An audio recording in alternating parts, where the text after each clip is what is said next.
Tu as juste besoin de ce passage-là et sincèrement, peut-être que c'est le bon moment que tu trouveras cette vidéo-là. Sophonie 3, verset 17. L'Éternel, ton Dieu, est au milieu de toi comme un héros qui sauve. Il fera de toi sa plus grande joie.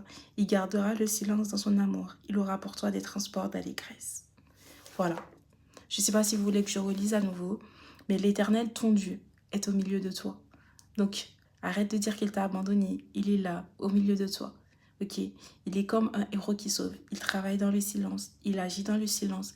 Même quand tu ne le vois pas, même quand tu ne le sens pas, même quand tu as l'impression qu'il t'abandonne, il est en train de travailler pour toi dans le silence.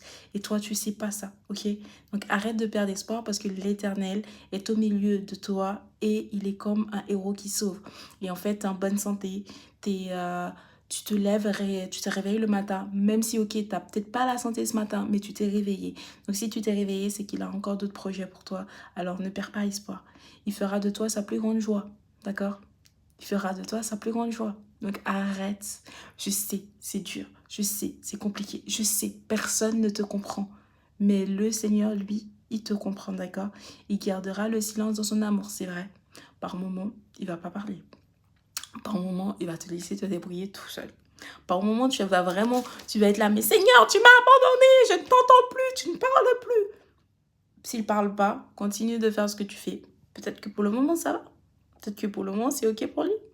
Parce que c'est clair que si tu es sur la mauvaise voie, crois-moi, il va agir comme Jonas, il va te remettre sur la bonne voie, crois-moi.